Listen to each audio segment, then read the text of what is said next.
मेरी नज़रें ऊपर उठी हुई थी और जिस्म उस कदीम पत्थर की दीवार से चिपका हुआ था जिस पर खून से वो आंख का निशान बना हुआ था। और मेरे सर के ऊपर वो वो बैठे थे, मौत के साए की तरह। मैंने जिंदगी में बहुत सी खौफनाक चीजों का सुना हुआ था, लेकिन जो मैं देख रहा था, एक इंसानी जहन उसका तसव्वुर भी नहीं कर सकता। अचानक बिजली कड़की और एक लम्हे के लिए सब कुछ रोशन हो गया। मेरी नजरें तो पहले ही ऊपर थी, अब मुझे यकीन हो गया कि वो एक नहीं बहुत सारे थे। दीवार के ऊपर एक सीधी कतार में बैठे हुए, उनके जिस्म ऐसे लग रहे थे जैसे जली हुई लकड़ी और सड़े हुए गोश्त को मिलाकर बनाए गए हों। और उनके चेहरे, ओ गॉड, उनके चेहरे वो तो थे ही नहीं। उनके सरों पर तो सिर्फ मुंह ही बनाए गए हों जैसे, वो भी बिल्कुल बेतरतीब फैले हुए, किसी के दो, किसी के चार। और उन तमाम मुंहों से पीली और भूखी आंखों से निकली हुई लाल रोशनी मुझे घूर रही थी। उनके जबड़ों से लेसदार पानी टपक रहा था, जो बारिश के पानी से मिलकर मेरे कंधों पर गिर रहा था, जिसकी बदबू इतनी शदीद थी जैसे मरे हुए जानवर के पेट में किसी ने मेरी नाक डाल दी हो।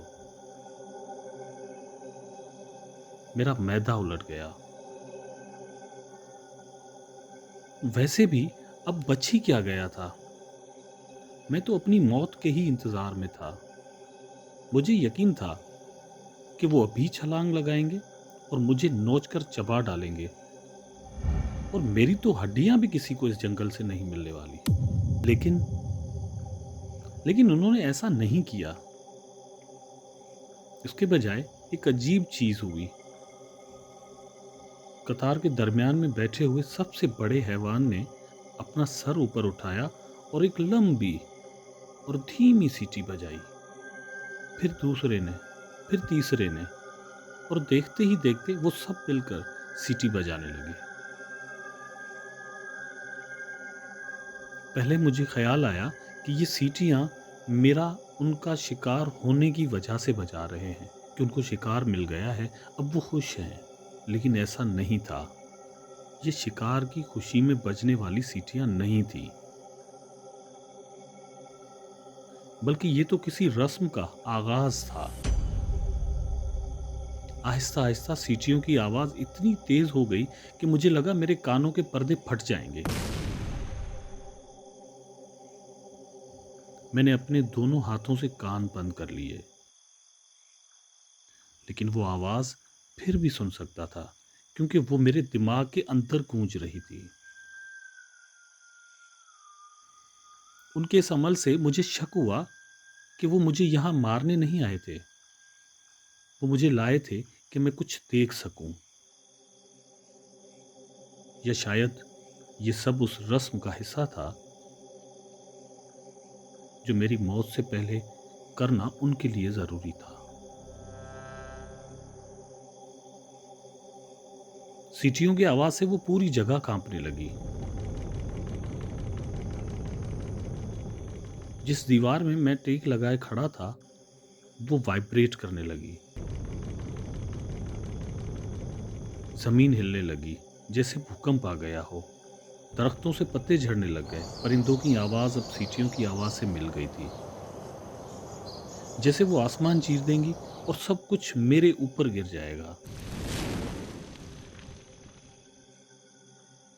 मैं खुद को संभालने के लिए दीवार से और ज्यादा चिपक गया।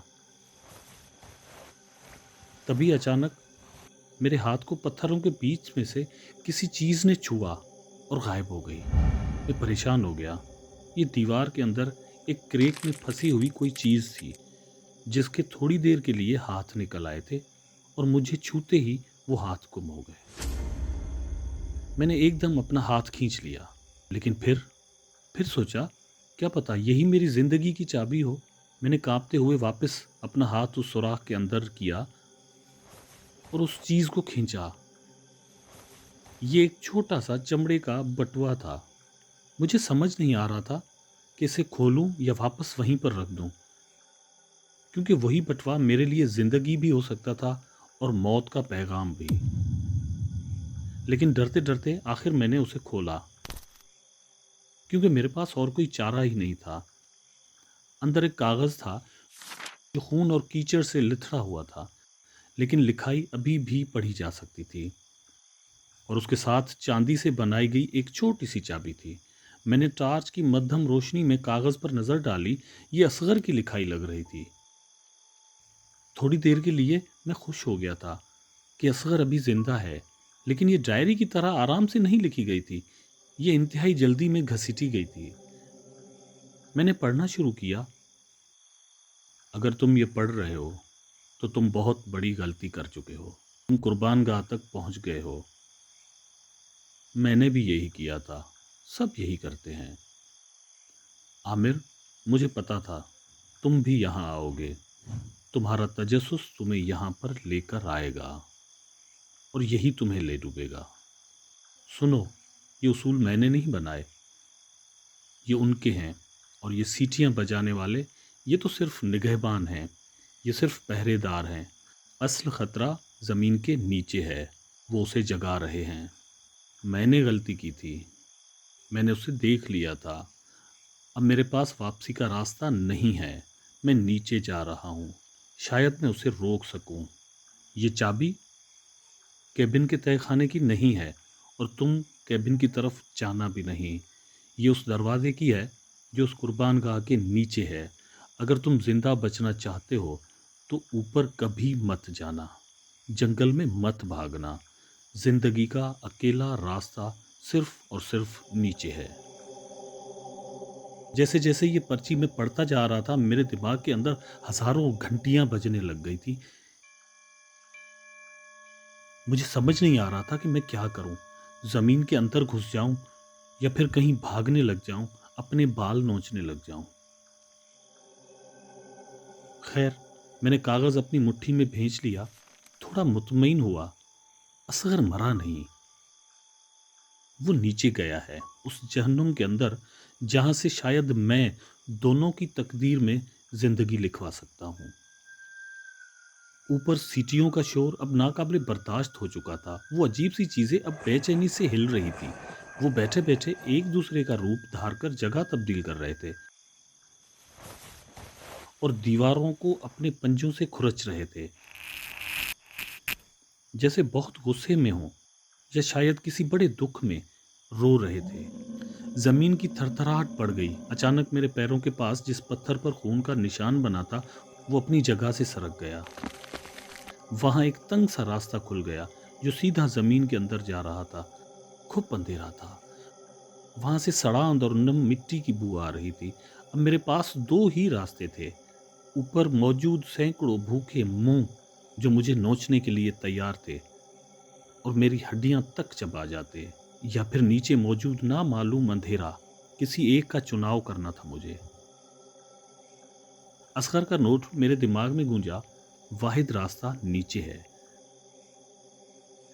मैंने आखिरी बार ऊपर देखा। एक हैवान नीचे झांका और मुझे रास्ता देखते हुए देख लिया। उसने एक खौफनाक चीख मारी। मुझे लगा अब सोचने का वक्त है ही नहीं, और मैंने जल्दी से उस तंग सुराख में छलांग लगा दी। मैं फिसलता हुआ नीचे जा रहा था। ये कोई सीढ़ियां नहीं थी, ये एक ढलवान सुरंग थी जो कीचड़ और जड़ों से बनी थी। मैं इधर उधर लुढ़कता हुआ अंधेरे में गिरता जा रहा था। मेरी टार्च मेरे हाथ से छूट गई, खुशकिस्मती से बंद नहीं हुई। तकरीबन 10 सेकंड के गिरने के बाद मैं एक गीली नरम जमीन पर धड़ाम से गिरा। वैसे तो ये 10 सेकंड का सफर था, लेकिन ऐसा लगा कि शायद 10 सदियां गुजरी हों। मैं बुरी तरह हाँफ रहा था। मेरा पूरा जिस्म दर्द कर रहा था। मैंने उठकर टार्च उठाई। उसकी रोशनी मध्यम हो रही थी। बैटरी शायद खत्म होने वाली थी। जहां मैं था वो एक कुदरती गार था, लेकिन ये पत्थर का बना हुआ नहीं था। उसकी दीवारें, छत, जमीन, सब कुछ दरख्तों की मोटी और काली जड़ों से बना हुआ था। ऐसा लग रहा था कि मैं किसी द्योहेकल दरख्त के पेट के अंदर आ गया हूँ। लेकिन ये जड़ें ये आम नहीं थी। उनमें से एक अजीब स्याह रंग और लेसदार मादा टपक रहा था, और सबसे खौफनाक बात कि वो हिल रही थी, जैसे वो जिंदा हो और सांस ले रही हो। जैसे जैसे मैं आगे बढ़ा, मुझे एहसास हुआ कि ऊपर होने वाली सीटियों की आवाज़ यहाँ भी आ रही है। लेकिन यहाँ तक पहुँचते पहुँचते वो आवाज़ें बदल रही थी। अब वो उन जड़ों के अंदर से आने वाली दिल की धड़कन बन रही थी। ऐसा लग रहा था जैसे पूरा जंगल एक दिल की तरह धड़क रहा हो। मैं सब महसूस करते और डरते डरते जड़ों के जाल में से रास्ता बनाता हुआ आगे बढ़ा। मेरे पांव अजीब चीजों से टकरा रहे थे। पुराने कपड़े, जंग-आलूद औजार और हड्डियां। हाँ, इंसानी हड्डियां। ये सब वो लोग थे जो मुझसे पहले यहाँ आए थे, और उनको भी लगता था कि वो यहाँ से जिंदा बचकर निकल सकते हैं। खैर, अचानक मेरे कदम रुक गए। सुरंग खत्म हो गई थी और मैं एक बड़े हाल में निकल आया था। यहाँ का मंजर देखकर मेरी टार्च मेरे हाथ से गिरते गिरते बच गई। मैं सख्त हो गया था। इस गार के बीचों बीच जड़ों की एक बहुत बड़े गुच्छे ने किसी चीज को जकड़ कर रखा था। वो चीज एक त्योहेकल कोकोन या अंडे जैसी लग रही थी, और वो धड़कन की आवाज और वो जड़ें सब उसी से जुड़ा हुआ था। वो धक धक की आवाज उसी के अंदर से आ रही थी। उसके ऊपर की जड़ें ऐसे हिल रही थी जैसे वो इसे फीड कर रही हों या फिर खाना खिला रही हों। और उस कोकोन के बिल्कुल सामने एक इंसानी शक्ल नजर आई, और वो इंसान वो जड़ों में आधा धंसा हुआ था। उसका पेट फटा हुआ था और जड़ें उसके अंदर जा रही थी, लेकिन उसके हाथ में एक पुरानी लालटेन अभी भी थी। मैंने टार्च का फोकस उसके चेहरे पर किया। उसका चेहरा सूख चुका था, जैसे उसका पूरा खून उन जड़ों ने पी लिया हो। उसकी आंखें गायब थीं, मुंह खौफ से खुला हुआ था, और उसकी जुबान उसके गले तक बाहर निकली हुई थी। मेरे मुंह से बेसाख्ता चीख निकली। मैं मर जाना चाहता था। अचानक सब कुछ रुक गया। कयामत की खामोशी थी। मैंने दोबारा देखा और गौर करने की कोशिश की। नजदीक गया। मैं दंग रह गया। Oh my God! ये असगर था। अब इसके बाद और क्या बच गया था कि जो मेरे लिए कहीं से कोई उम्मीद की किरण लेकर आता। मैं समझ गया, वो उसे रोकने नहीं बल्कि उसका खाना बनने आया था। असगर ने भी यहाँ आकर गलती की थी। मैंने सोचा कि असगर को ढूंढना और ना ढूंढना तो मेरे लिए एक जैसा ही हुआ, क्योंकि यहाँ पर आने के बाद मुझे और भी एहसास हुआ कि मैंने यहाँ पर आकर गलती कर दी है। मैं असगर और अपनी तकदीर में यहाँ पर आकर जिंदगी नहीं लिखवा सकता। मैंने तो यहाँ पर आकर अपने लिए एक कब्र खोद दी है। ऊपर वो सीटी बजाने वाले पहरेदार थे, और नीचे ये चीज। मेरी टार्च की रोशनी अब टिमटिमा रही थी। अंधेरा मुझे निगलने के लिए तैयार था, लेकिन असगर की लाश के पास जड़ों के उस गुच्छे के कदमों में मुझे कुछ ऐसा मिला जिसने मुझे जिंदा लाश बना दिया। मैं पत्थर का बन चुका था। मुझे कोई एहसास ही नहीं कि वो लम्हे कैसे गुजरे, क्योंकि मुझे जो मिला था उसमें जिंदगी और मौत एक ही सिक्के के दो रुख नजर आए। लेकिन कुछ देर बाद मैंने एक आखिरी पागलपन का मंसूबा बनाया। मंसूबा बनाते वक्त भी मैं यही सोच रहा था, क्या मैं इस जड़ों के जहन्नुम से निकल पाऊंगा, या मैं भी असगर की तरह इस बड़े से अंडे की खुराक बन जाऊंगा, और मेरे भी पेट के अंदर इस तरह ही जड़ें घुस जाएंगी और मेरा खून पी जाएंगी। ये जंगल क्या है, और ये चीज़ कब जागेगी? अगर आप मेरा अंजाम देखना चाहते हैं तो चैनल को सब्सक्राइब करें, क्योंकि ये कहानी अब एक गार्ड की कहानी ही नहीं रही। ये ज़िंदगी और मौत के बीच की कश्मकश बन चुकी है।